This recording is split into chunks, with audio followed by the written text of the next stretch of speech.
बिस्मिल्लाहिर्रहमानिर्रहीम। अल्हम्दुलिल्लाह वस्सलातु वस्सलामु अला रसूलिल्लाह सल्लल्लाहु अलैहि वसल्लम। मेरे अजीज, आज हम उस मुकद्दस मोजिज़े का जिक्र कर रहे हैं जिसे पूरी कायनात शब-ए मेराज के नाम से जानती है। ये वह रात थी जब ज़मीन वालों का नाता अर्श वाले से सीधे तौर पर जुड़ा। ये वाक़या उस वक़्त पेश आया जिसे तारीख़ में आम उल हुज़्न यानी गम का साल कहा जाता है, क्योंकि नबी करीम सल्लल्लाहु अलैहि वसल्लम के दिल के सुकून हज़रत खदीजा रज़ियल्लाहु अन्हा और आपके मददगार चचा अबू तालिब का इंतकाल हो चुका था। मुशरिकीन मक्का के जुल्म बढ़ चुके थे और ताइफ की गलियों में आप सल्लल्लाहु अलैहि वसल्लम को पत्थरों से लहूलुहान किया गया था।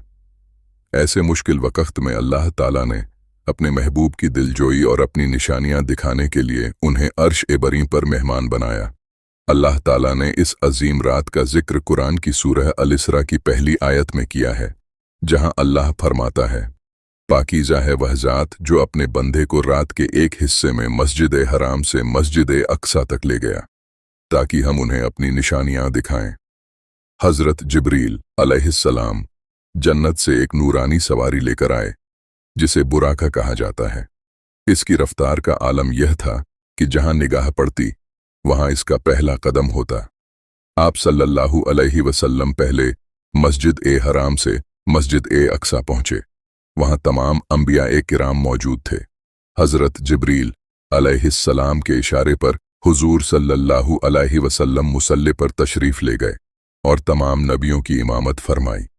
यहीं से आप सल्लल्लाहु अलैहि वसल्लम को इमाम उल अंबिया और सैयदुल मुरसलीन का खिताब मिला। इसके बाद शुरू हुआ आसमानों का वह सफ़र, जहां हर आसमान के दरवाजे पर फरिश्तों ने आपका इस्तकबाल किया। पहले आसमान पर हज़रत आदम अलैहिस्सलाम, दूसरे पर हज़रत ईसा और हज़रत यहया अलैहिस्सलाम, तीसरे पर हज़रत यूसुफ अलैहिस्सलाम, चौथे पर हज़रत इदरीस अलैहिस्सलाम, पांचवें पर हज़रत हारून अलैहिस्सलाम, छठे पर हज़रत मूसा अलैहिस्सलाम और सातवें आसमान पर हज़रत इब्राहिम अलैहिस्सलाम से आपकी मुलाकात हुई।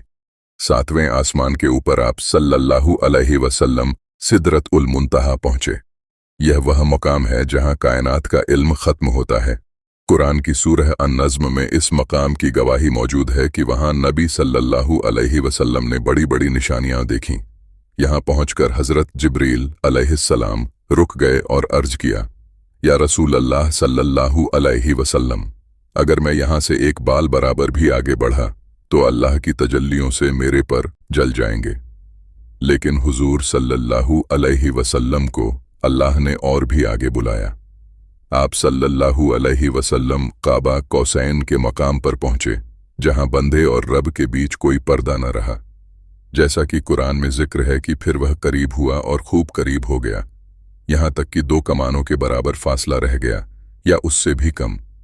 अल्लाह ताला ने अपने महबूब को अपनी ज़ात का दीदार कराया और उम्मत के लिए 50 नमाजों का तोहफा दिया। जब आप वापस आए तो छठे आसमान पर हज़रत मूसा अलैहिस्सलाम ने मशवरा दिया कि उम्मत कमज़ोर है, इसे कम कराइए। हुजूर सल्लल्लाहु अलैहि वसल्लम बार बार अपने रब के पास गए और अल्लाह ने अपनी रहमत से उसे घटाकर सिर्फ 5 कर दिया, मगर फरमाया कि ऐ महबूब, नमाजें 5 होंगी लेकिन सवाब 50 का ही मिलेगा। वापसी पर आपने जन्नत की नेमतें और दोजख के दर्दनाक मंजर भी देखे ताकि उम्मत को आगाह कर सकें। जब आप सल्लल्लाहु अलैहि वसल्लम मक्का वापस लौटे तो अभी आपका बिछौना गर्म था और वजू का पानी बह रहा था। ये अल्लाह की वह कुदरत थी जिसने वक्त को मुट्ठी में कर लिया था। मेरे प्यारे भाइयों, मेराज का पैगाम सिर्फ एक वाक़या नहीं बल्कि हमारे लिए नमाज का तोहफा है। नमाज ही मोमिन की मेराज है। अगर आप चाहते हैं कि अल्लाह आपसे राज़ी हो तो कभी नमाज न छोड़ें। सुभान अल्लाह। अगर इस रूहानी वाक़ये ने आपके दिल को छुआ हो तो कमेंट में सुभान अल्लाह लिखें, वीडियो को लाइक करें और हमारे चैनल इस्लामिक फैक्ट्स को सब्सक्राइब ज़रूर करें। जज़ाकल्लाह खैर।